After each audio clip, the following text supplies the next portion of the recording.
ዳይቨርቲኩሎሲስ በትልቁ አንጀት ግድግዳ ላይ የሚፈጠር አካላዊ ለውጥ ሲሆን ሂደቱ የሚጀምረው በአንጀት ግድግዳ ውስጥ ደም ወሳጅ ቧንቧዎች ሰርገው የሚገቡባቸው ደካማ ነጥቦች ላይ ነው። በምግባችን ውስጥ የፋይበር እጥረት በመኖሩ ምክንያት ሰገራ ሲደርቅና መጠኑ ሲቀንስ ትልቁ አንጀት ያንን ደረቅ ሰገራ ወደ ውጭ ለመግፋት ሲል ከመጠን በላይ ይኮማተራል። ይህም በአንጀት ውስጥ ያለውን ግፊት በከፍተኛ ሁኔታ እንዲጨምር ያደርገዋል።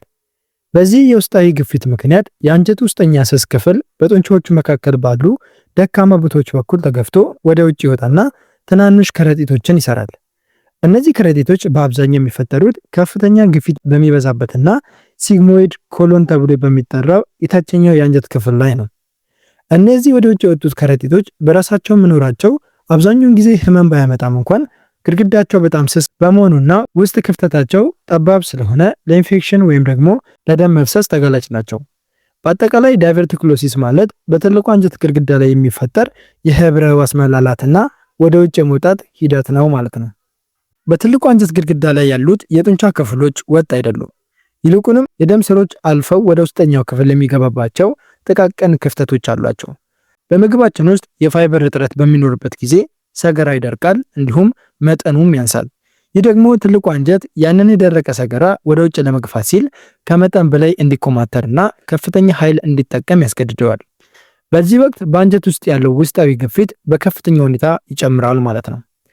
ይህ እየጨመረ የሚሄደው ግፊት በአንጀቱ ግድግዳ ላይ ጫናን ሲፈጥር የአንጀቱ ውስጠኛ ስስ ክፍል በእነዚህ ደካማ በሆኑ የደም ስር መግቢያዎች በኩል ተገፍቶ እንግዲህ ወደ ውጭ ይወጣና ትናንሽ ፊኛ መሰል ከረጢቶችን ይሰራል ማለት ነው። እነዚህ ወደ ውጭ የወጡት ከረጢቶች በአብዛኛው የሚፈጠሩት ከፍተኛ ግፊት የሚበዛበትና ሲግሞይድ ኮሎን ተብሎ በሚጠራው የታችኛው የግራ አንጀት ክፍል ላይ ነው። እነዚህ ከረጢቶች አንዴ ከተፈጠሩ በኋላ በራሳቸው የመጥፋት ባህሪ የሌላቸው ሲሆን ግድግዳቸውም ከቀሪው የአንጀት ክፍል ይልቅ በጣም ስስ ነው። ዳይቨርቲኩሎሲስ በአብዛኛው ሰው ላይ ምንም አይነት የህመም ምልክት ሳያሳይ ለረጅም ጊዜ ሊቆይ ይችላል።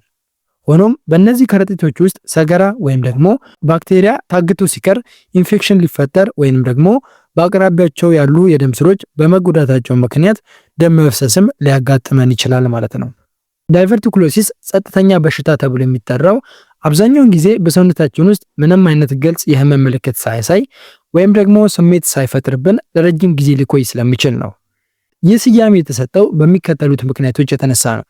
በመጀመሪያ ደረጃ በትልቁ አንጀት ግድግዳ ላይ የሚፈጠሩት እነዚያ ትናንሽ ከረጢቶች እስካልተቆጡ ወይም ደግሞ እስካልተመረዙ ድረስ በራሳቸው ህመም የመፍጠር ባህሪ የላቸውም።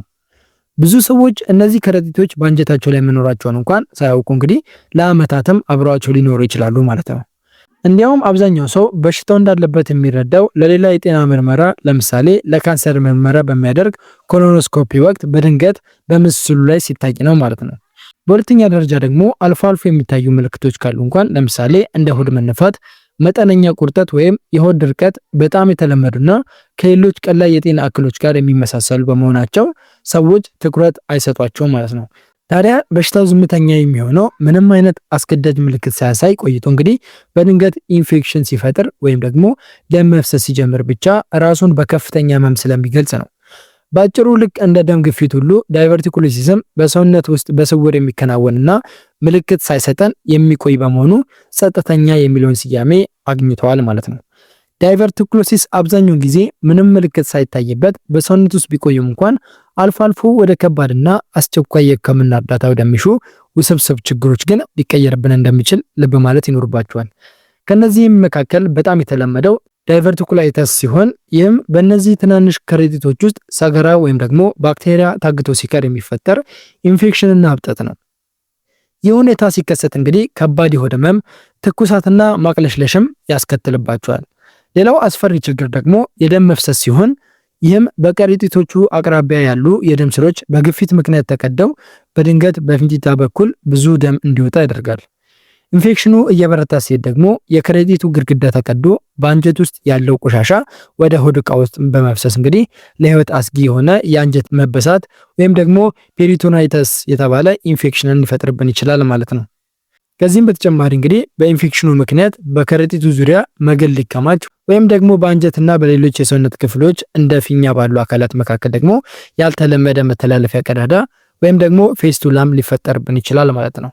ተደጋጋሚ የሆኑ ኢንፌክሽኖች በአንጀት ግድግዳ ላይ ጠባሳ በመተው መተላለፊያ መንገዱን በማጥበብ እንግዲህ የሰገራ ጉዞን ሊያግቱ ይችላሉ። በአጠቃላይ እነዚህ ውስብስብ ችግሮች ዳይቨርቲኩሎሲስ ከጸጥተኛ ባህሪ ወጥቶ ወደ ከባድ የጤና ቀውስ ሊሸጋገር የሚችልባቸው መንገዶች ናቸው ማለት ነው። እነዚህ ከረጢቶች እንግዲህ አደገኛ ሊሆኑ የሚችሉት በራሳቸው በመኖራቸው ሳይሆን በውስጣዊ አወቃቀራቸውና በሚገኙበት ቦታ ምክንያት ለከባድ የጤና ቀውስ በር ስለሚከፍቱ ነው። በመጀመሪያ ደረጃ የከረጢቶቹ ግድግዳ ከቀሪው ጤናማ የአንጀት ክፍል ጋር ሲነጻጸር እንግዲህ በጣም ስስና ደካማ ናቸው። ትልቁ አንጀት ጠንካራ የጡንቻ ንብርብር ሲኖረው ደግሞ እነዚህ ከረጢቶች ግን ያ የጡንቻ ጥበቃ የሌላቸውና በቀላሉ ሊቀደዱ የሚችሉ ናቸው። በአንጀት ውስጥ ያለው ግፊት በድንገት ቢጨምርም ወይም ደግሞ በኢንፌክሽን ምክንያት ግድግዳው ቢበሳ ወይም ደግሞ ቢላላ ከረጢቱ ተቀዶ በአንጀት ውስጥ ያለው መርዛማ ሰገራና ባክቴሪያዎችን እንግዲህ በቀጥታ ወደ ሆዳችን ውስጥ ወይም ደግሞ ወደ ሆድ ዕቃ ውስጥ ሊለቅ ይችላል ማለት ነው። ይህ ሁኔታ ፕሪቶናይተስ የተባለና በአፋጣኝ ካልታከመም ደግሞ ለሞት ሊዳርግ የሚችል አደገኛ የሆድ ዕቃ ኢንፌክሽንን ያስከትልብናል ማለት ነው። በሁለተኛ ደረጃ ደግሞ የከረጢቶቹ ቅርጽ እንደ ኪስ ክፍተት በመሆኑ ቆሻሻን የማከማቸት ባህሪም አላቸው። ሰገራ በእነዚህ ጠባብ ከረጢቶች ውስጥ ገብቶ ሲታገድ እንግዲህ የደም ዝውውር ይቋረጣል። ይህም ደግሞ ባክቴሪያዎች እንዲራቡና የከባድ ኢንፌክሽንም ደግሞ እንዲፈጠርብን ያደርጋል ማለት ነው። በተጨማሪም በእነዚህ ከረጢቶች አቅራቢያ የሚገኙት የደም ስሮች ለግፊት በጣም ቅርብ በመሆናቸው እንግዲህ ያለምንም ቅድመ ማስጠንቀቂያና ህመም በድንገት ተቀደው እንግዲህ ከፍተኛ የደም መፍሰስም ሊያስከትሉብን ይችላሉ ማለት ነው።